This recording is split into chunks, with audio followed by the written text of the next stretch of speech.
Puji Tuhan, kembali kita membaca firman Tuhan dari kitab Tawarik, 2 Tawarik 5, ayat 1 sampai 14. Demikian firman Tuhan.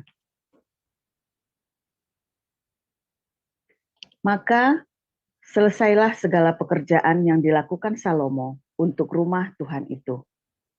Kemudian Salomo memasukkan barang-barang kudus Daud, ayahnya, dan menaruh perak, emas, dan barang-barang itu dalam perbendaharaan rumah Allah.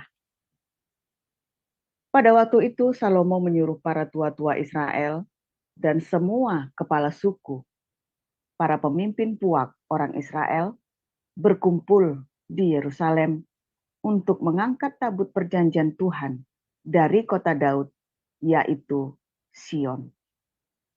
Maka pada hari raya di bulan ke-7, berkumpullah di hadapan raja semua orang Israel.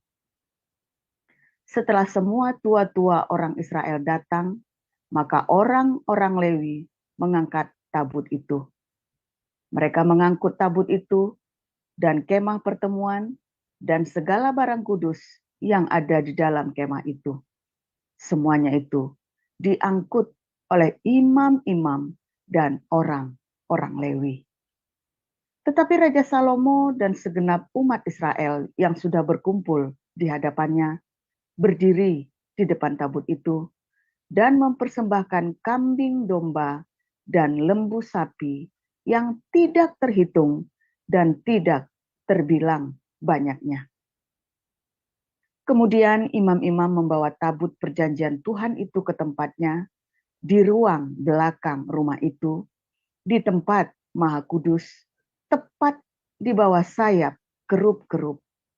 Jadi kerup-kerup itu mengembangkan kedua sayapnya di atas tempat tabut itu, sehingga kerup-kerup itu menudungi tabut serta kayu-kayu pengusungnya dari atas. Kayu-kayu pengusung itu demikian panjangnya, sehingga ujungnya kelihatan dari tempat kudus yang di depan ruang belakang itu, tetapi tidak kelihatan dari luar. Dan disitulah tempatnya sampai hari ini. Dalam tabut itu tidak ada apa-apa selain dari kedua loh yang ditaruh Musa ke dalamnya di Gunung Horeb. Ketika Tuhan mengikat perjanjian dengan orang Israel pada waktu perjalanan mereka keluar dari Mesir. Lalu para imam keluar dari tempat kudus. Para imam yang ada pada waktu itu semuanya telah menguduskan diri, lepas dari giliran rombongan masing-masing. Demikian pula para penyanyi, orang Lewi, semuanya hadir, yakni Asaf, Heman, Yedutun, beserta anak-anak dan saudara-saudaranya. Mereka berdiri di sebelah timur mezbah, berpakaian lenan halus, dan dengan ceracap, gambus, dan kecapinya, bersama-sama 120 imam peniup nafiri. Lalu para peniup nafiri dan para penyanyi itu serentak mendengarkan paduan suaranya untuk menyanyikan puji-pujian dan syukur kepada Tuhan. Mereka menyaringkan suara dengan nafiri, ceracap, dan alat-alat musik sambil memuji Tuhan dengan ucapan, sebab Ia baik, bahwasanya untuk selama-lamanya kasih setianya. Pada ketika itu rumah itu, yakni rumah Tuhan, dipenuhi awan, sehingga imam-imam itu tidak tahan berdiri untuk menyelenggarakan kebaktian oleh karena awan itu. Sebab kemuliaan Tuhan memenuhi rumah Allah. Demikian. Ya, silakan Bu Salma untuk lanjutkan. Baik, saya akan bacakan kebenaran firman Tuhan yang terambil dari Lukas 19 ayat 1 sampai 27. Beginilah firman Tuhan. Yesus masuk ke kota Yeriko dan berjalan terus melintasi kota itu. Di situ ada seorang bernama Zakheus, kepala pemungut cukai, dan ia seorang yang kaya. Ia berusaha untuk melihat orang apakah Yesus itu, tetapi ia tidak berhasil karena orang banyak, sebab badannya pendek. Maka berlarilah ia mendahului orang banyak, lalu memanjat pohon ara untuk melihat Yesus yang akan lewat di situ. Ketika Yesus sampai ke tempat itu, ia melihat ke atas dan berkata, "Zakheus, segeralah turun, sebab hari ini aku harus menumpang di rumahmu." Lalu Zakheus segera turun dan menerima Yesus dengan sukacita. Tetapi semua orang yang melihat hal itu bersungut-sungut, katanya, "Ia menumpang di rumah orang berdosa." Tapi Zakheus berdiri dan berkata kepada Tuhan, "Tuhan, setengah dari milikku akan kuberikan kepada orang miskin. Dan sekiranya ada sesuatu yang kuperas dari seseorang, akan kukembalikan 4 kali lipat." Kata Yesus kepadanya, "Hari ini telah terjadi keselamatan kepada rumah ini, karena orang ini pun anak Abraham. Sebab anak manusia datang untuk mencari dan menyelamatkan yang hilang." Untuk mereka yang mendengarkan dia di situ, Yesus melanjutkan perkataannya dengan suatu perumpamaan. Sebab ia sudah dekat Yerusalem dan mereka menyangka bahwa kerajaan Allah akan segera kelihatan. Maka ia berkata, ada seorang bangsawan berangkat ke sebuah negeri yang jauh untuk dinobatkan menjadi raja di situ, dan setelah itu baru kembali.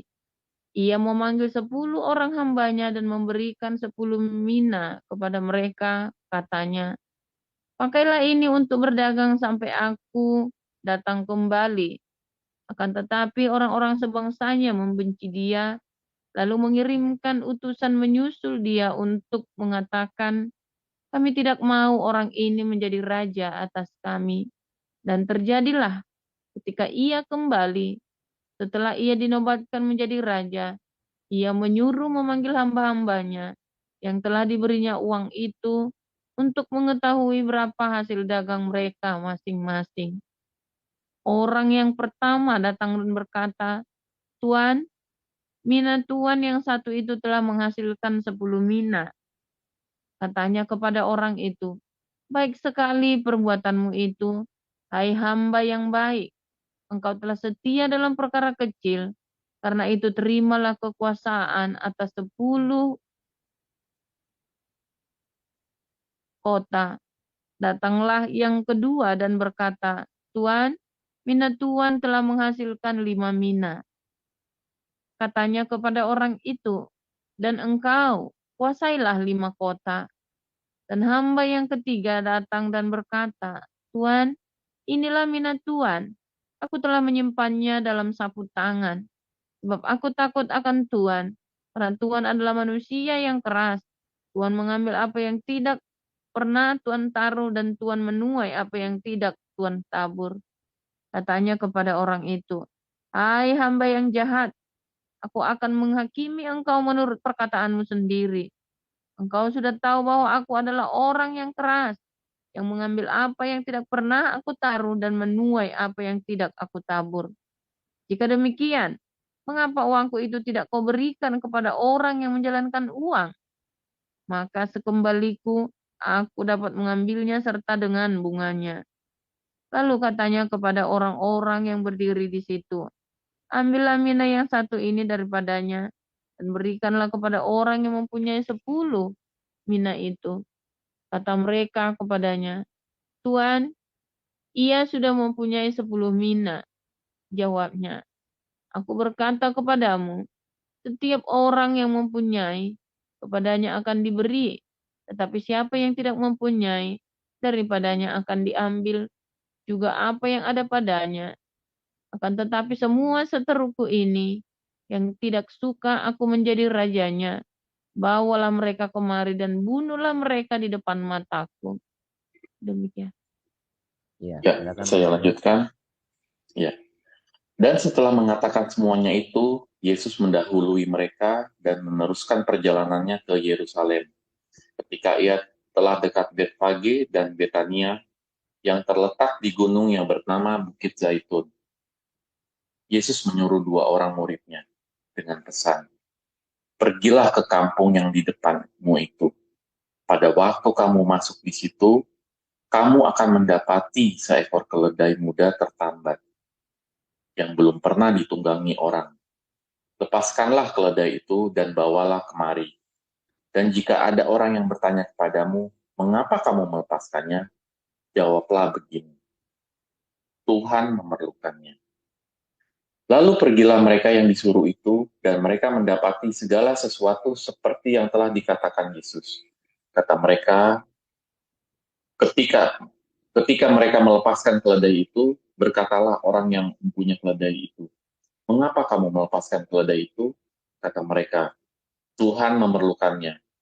Mereka membawa keledai itu kepada Yesus, lalu mengalasinya dengan pakaian mereka, dan menolong Yesus naik ke atasnya. Dan sementara Yesus mengendarai keledai itu, mereka menghamparkan pakaiannya di jalan. Ketika ia dekat Yerusalem, di tempat jalan menurun dari Bukit Zaitun, mulailah semua murid yang mengiringi dia bergembira dan memuji Allah dengan suara nyaring oleh karena segala mujizat yang telah mereka lihat. Kata mereka, "Diberkatilah dia yang datang sebagai Raja dalam nama Tuhan. Damai sejahtera di sorga dan kemuliaan di tempat yang maha tinggi." Beberapa orang Farisi yang turut dengan orang banyak itu berkata kepada Yesus, "Guru, tegurlah murid-muridmu itu." Jawabnya, "Aku berkata kepadamu, jika mereka ini diam, maka batu ini akan berteriak." Dan ketika Yesus telah dekat dan melihat kota itu, ia menangisinya. Katanya, "Wahai, betapa baiknya jika pada hari ini juga engkau mengerti apa yang perlu untuk damai sejahteramu. Tetapi sekarang hal itu tersembunyi bagi matamu. Sebab akan datang harinya bahwa musuhmu akan mengelilingi engkau dengan kubu, lalu mengepung engkau dan menghimpit engkau dari segala penjuru, dari segala jurusan. Dan mereka akan membinasakan engkau beserta dengan pendudukmu, dan pada tembokmu mereka tidak akan membiarkan satu batu pun tinggal terletak di atas batu yang lain, karena engkau tidak mengetahui saat bila mana Allah melawat engkau. Lalu Yesus masuk ke bait Allah, dan mulailah ia mengusir semua pedagang di situ. Katanya kepada mereka, "Ada tertulis, rumahku adalah rumah doa, tetapi kamu menjadikannya sarang penyamun." Tiap-tiap hari ia mengajar di dalam bait Allah. Imam-imam kepala dan ahli-ahli Taurat, serta orang-orang terkemuka dari bangsa Israel berusaha untuk membinasakan dia. Tetapi mereka tidak tahu bagaimana harus melakukannya, sebab seluruh rakyat terpikat kepadanya dan ingin mendengarkan dia. Demikian. Ya, terima kasih untuk para lektor, Ibu Neliana, Ibu Salma, dan Pak Mulya. Kita akan mendengarkan renungan firman Tuhan pagi hari ini dengan tema awan kemuliaan Tuhan. Silakan Pastor Paul. Ya, haleluya. Tolong ditampilkan yang 2 Tawarik 5 ayat yang 14 ya tadi ya.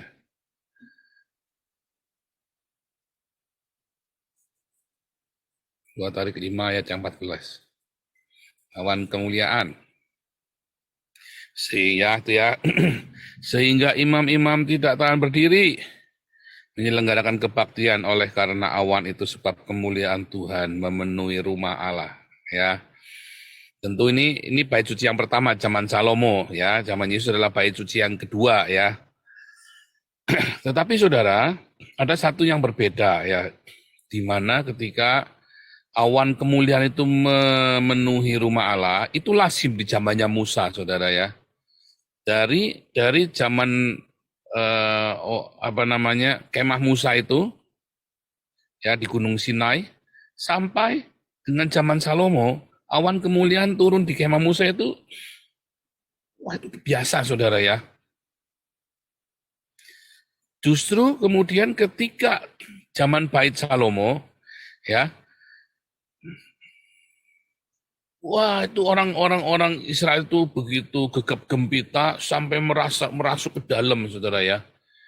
Betapa sukacitanya mereka Bait Suci itu dibangun.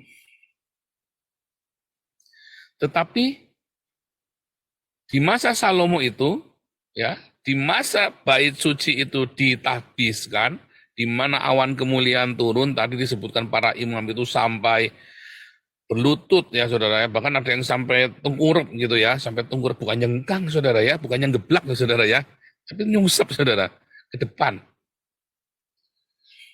Nah itulah bedanya kemuliaan Allah di Bait Suci dengan kemuliaan Allah di gereja karismatik. Kemuliaan Allah di gereja karismatik jeblak nyengkang saudara ya, belakang. Kemuliaan Allah di Bait Suci ke depan saudara ya. Yang jengkang cuman Saulus saja saudara ya. Yang terkapar sampai telanjang itu cuman sama Raja Saul saja saudara ya. Yang lain itu semua nyungsep saudara ya. Bahkan Yohanes pun sama ya. Ini Anda harus teliti saudara ya. Anda harus teliti ketika Anda masuk di dalam satu komunitas. Karena apa? Orang Yahudi itu ya, kalau sesuatu nggak ada di dalam, nggak ada peristiwanya, ya, maka mereka akan mempertanyakan, saudara. Akan mempertanyakan. Loh Cornelius kan juga nggak ada, Pak. Oh ada, saudara ya. Cerita Cornelius itu ya diilhami dari cerita Naaman, saudara ya. Cerita Cornelius itu ada proselit ya. Kalau orang goyim saja dipenuhi Roh Kudus, nah seperti Naaman, saudara ya. Naaman saja boleh berkenan sama Tuhan kok. Jadi tidak masalah, ya tidak masalah. Tetapi kalau ada satu peristiwa di dalam kehidupan nyata sekarang ini yang tidak tertulis di dalam Perjanjian Lama dan Perjanjian Baru, Anda harus hati-hati, saudara ya. Benar-benar hati-hati menyikapinya. Jangan diterima begitu saja. Nggak usah juga menghina menolak, tapi hati-hati, saudara. Ya. Selalu dipertanyakan, ya selalu dipertanyakan. Hati-hati. Nanti jangan-jangan Anda masuk di dalam itu tadi ya, dalam yang Tuhan kami sudah mengusir setan, membuat mujizat, bernubuat demi namamu, tapi kamu diusir, gundulmu peang katanya Tuhan ya. Hati-hati saudara ya. Nah, coba lihat saudara, ketika zamannya para imam ini saudara ya, Bait Suci ini ditahbiskan, tetapi kemudian di akhir hidupnya Salomo ya, di dalam Salomo yang mentahbiskan itu bersama-sama dengan para imam, namun Salomo itu juga yang membuat hadirat Allah itu diusir dari Bait Suci, saudara ya. Israelnya murtad ya, disebutkan Israel murtad. Dan akhirnya anaknya Salomo itu rajanya pecah. Mengerikan ya, saudara ya. Artinya apa, saudara? Ketika Allah itu ada di padang gurun, ya tinggal di sebuah kemah katanya kan, mengapa hadirat Allah itu begitu kuat? Tetapi begitu ada di dalam Bait Suci yang megahnya luar biasa, paling megah di zaman itu untuk sebuah bangunan, maka Allah nggak di situ lagi, saudara. Tuhan nggak hadir lagi di situ. Hadirat Allah udah nggak ada lagi. Allah itu adalah kabot, tadi kan kabot, kemuliaan Allah, ya kan? Ini ikabot, saudara ya. Lucu ya, saudara ya. Anda coba bagaimana kemuliaan Allah atau kabot itu ya bisa terus ada bersama dengan orang Israel. Sementara orang Israel kemudian lebih memuja baitnya. Makanya Yesus memberikan perumpamaan, jangan bersumpah demi Bait Suci. Dia bilang begitu ya. Jangan bersumpah demi Bait Suci.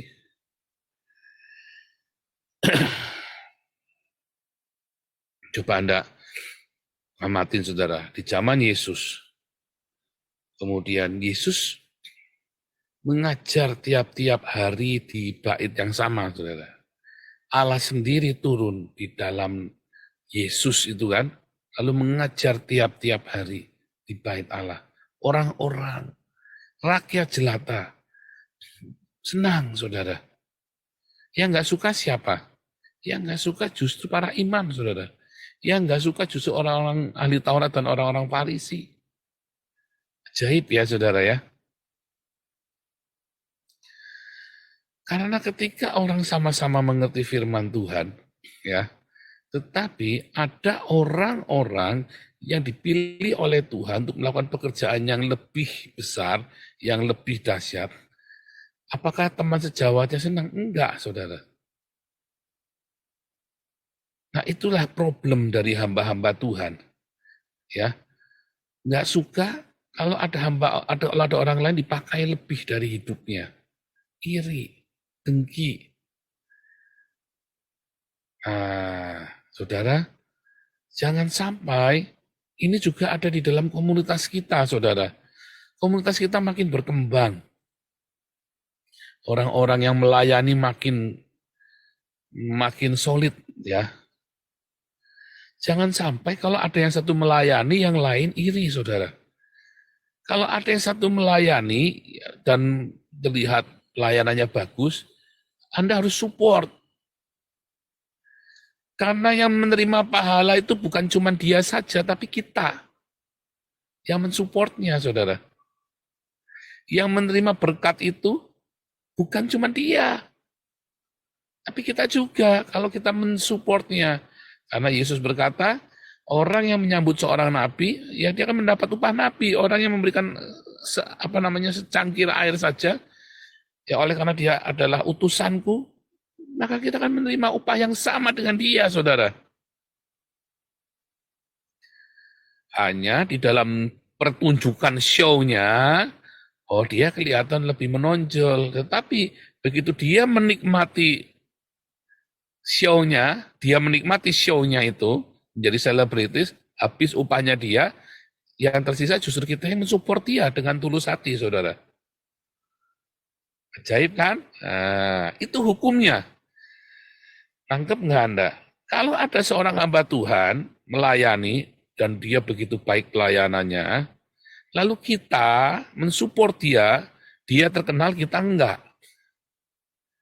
Tuhan berkata, kalau kita menyambut seorang nabi, kita akan mendapat upah nabi, saudara. Kita memberi secangkir air pada seorang nabi karena dia adalah utusan dari Tuhan. Nah, karena dia adalah hambaku, katanya, maka kita juga menerima upahnya. Sementara itu nabi ini menikmati pertunjukannya, dia menjadi selebritis, lalu dia jatuh. Maka upahnya kan habis. Ketika dia menikmati pertunjukannya, ya kan dia sudah mendapat upahnya kan. Bagaimana dengan kita? Upah kita masih. Karena kita mau apa, saudara? Ya kan, upah kita masih, dia jatuh, kita masih upahnya. Nah, makanya supportlah sesama hamba-hamba Tuhan yang melayani. Ya, supportlah. Yang nggak merasa disupport, yang merasa dibantai juga jangan terus merasa terus Anda menghakimi yang lain. Dia kok itu nggak usah, saudara. Itu tandanya Anda nggak tulus, sama saja. Ya, tandanya juga nggak tulus, ya. Nah, makanya saudara, di dalam pelayanan ini yang suci ini, saudara ya, kita harus selalu mengedepankan aletheia, kemurnian hati, saudara. Supaya jangan sampai kita dipenuhi dengan iri dan dengki karena show. Ada bisnis show pertunjukan, jadi selebritis. Nah, Anda juga jangan berusaha jadi selebritis. Saudara tahu nggak kenapa saya nggak berusaha berbaik-baik sama fans? Kalau ada saya fansnya Pak Paul, saya nggak girang terus oh ya, wah seneng ya. Enggak, saudara. Saya biasa saja. Mau ada fans, nggak ada fans, emang gua pikirin.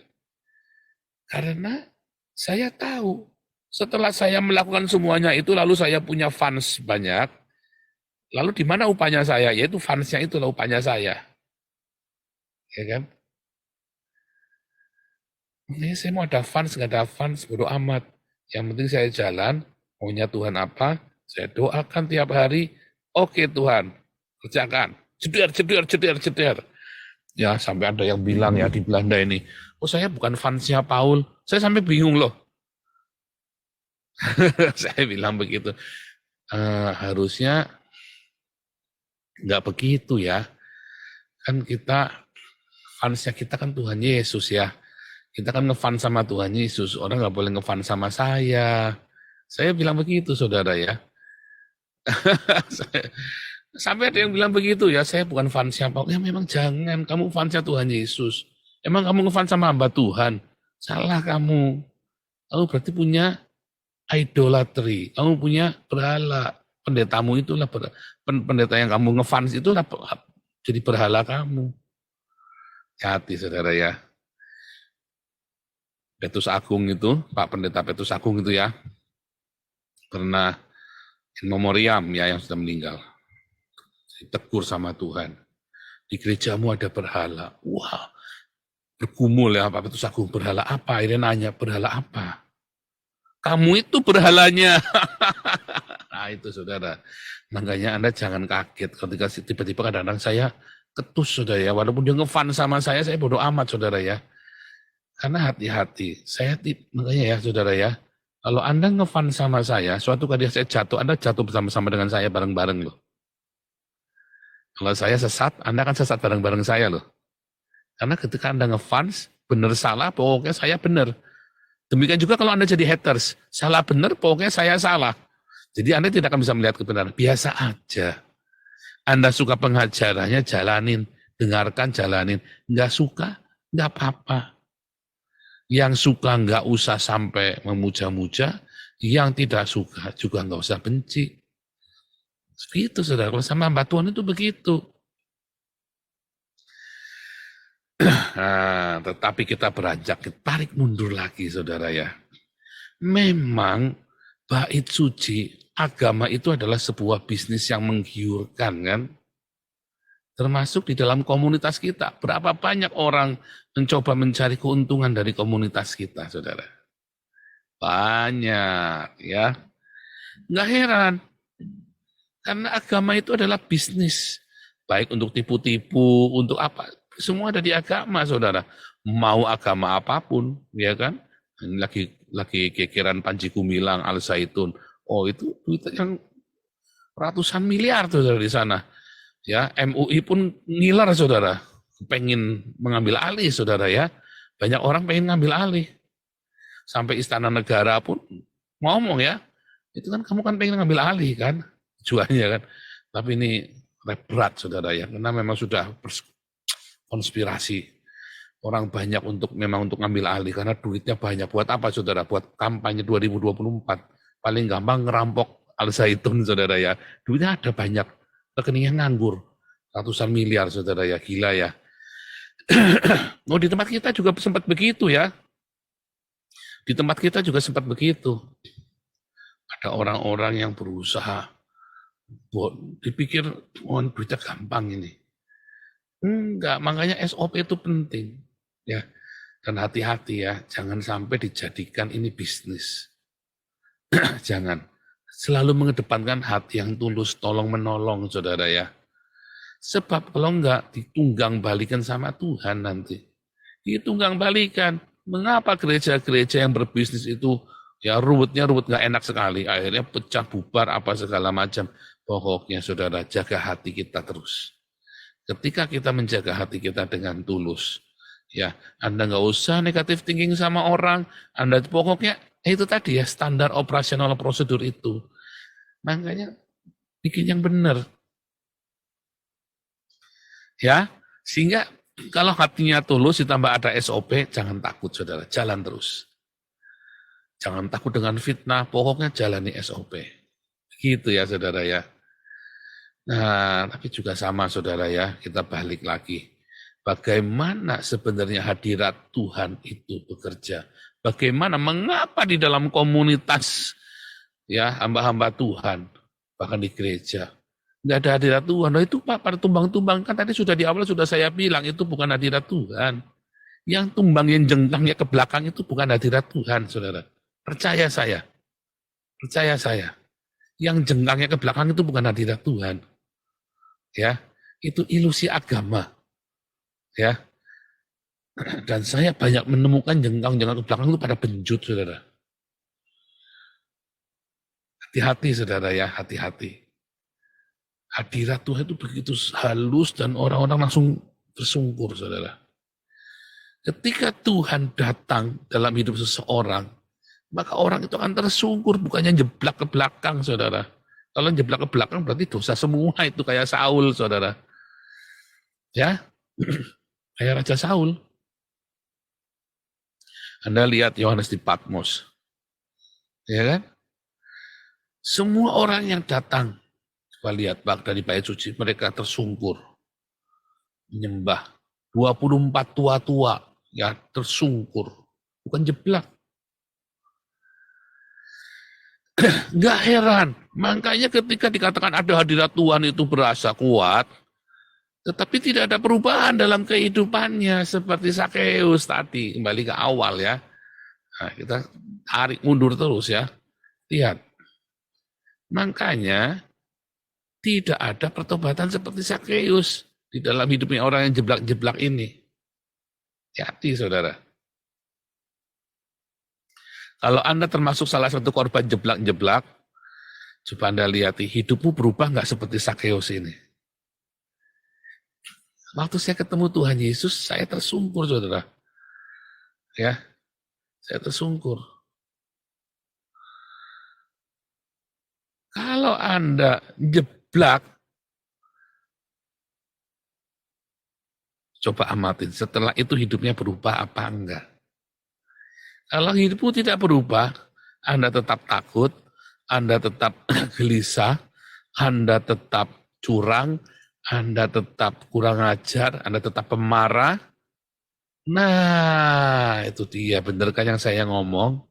Iya, tapi kan makanya kita harus tiap minggu Pak mengalami hadirat Tuhan. Nah, salah itu. Salah. Sebab tiap minggu kamu didoping dengan ilusi. Nah, itu saudara yang benar.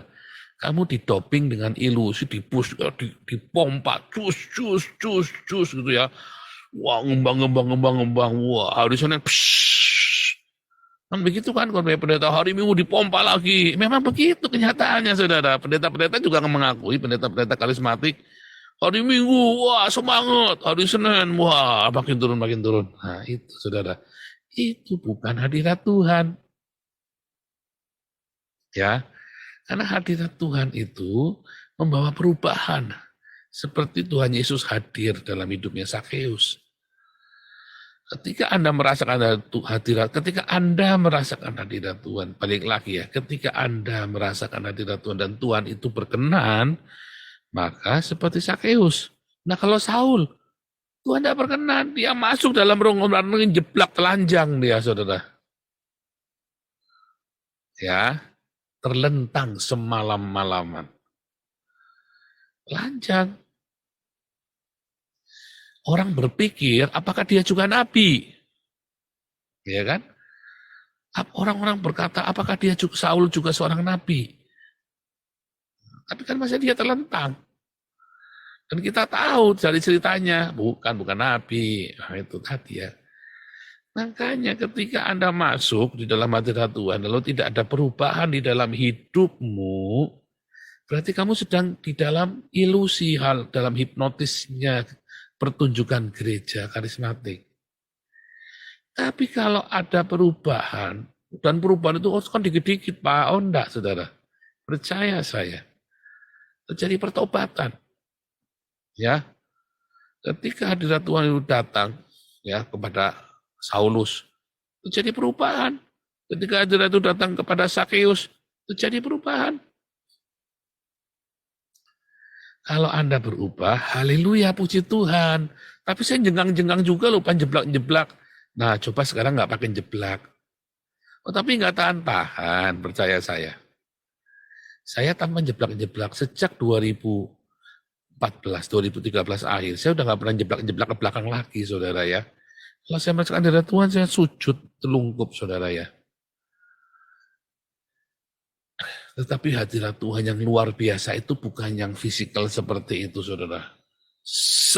Tiba-tiba hadirat Tuhan itu menguasai, saya mau marah nggak jadi, saudara. Langsung teringat apa? Kasihan, kasihi, ampuni, berkati. Saya mau lemparkan kutuk, saudara ya. Jangan, ampuni, kasihi. Mau saya hajar, ampuni, kasihi, berkati. Terus setiap hari begitu tuh. Itulah hadirat Tuhan, saudara. Itulah hadirat Tuhan. Tiba-tiba hadirat Tuhan menguasai hidup kita. Dan kita menjadi tenang, adem. Nah, lalu Anda pelihara hadirat Tuhan itu dari tahun ke tahun, dari hari ke hari, dari tahun ke tahun. Maka hadirat Allah itu yang akan mengubah bukan saja hidupmu, tetapi keluargamu dan seluruh lingkunganmu dan seluruh orang-orang yang Anda temui. Itu yang namanya revival, saudara. Revive, membangunkan orang lain. Karena itu melimpah dalam hidupmu, sehingga orang lain juga dibangunkan oleh itu. Tetapi ingat, bukan yang membangkit-bangkit loh, saudara ya. Bukan yang membangkit-bangkit,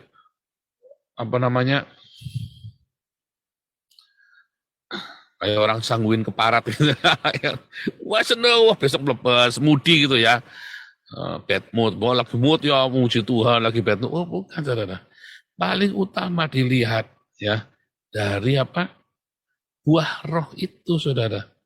Karena hadirat Tuhan yang tinggal permanen akan menghasilkan buah roh. Dan itu membutuhkan waktu, bukan sekenyong. Tetapi ada perubahan dulu. Ya, ada perubahan. Dan kalau Anda terus ikutin, terus tiba-tiba berbuah roh, saudara. Sebab kalau ranting tidak berbuah, artinya on off, artinya Anda tidak tinggal di dalam Tuhan, tidak melekat.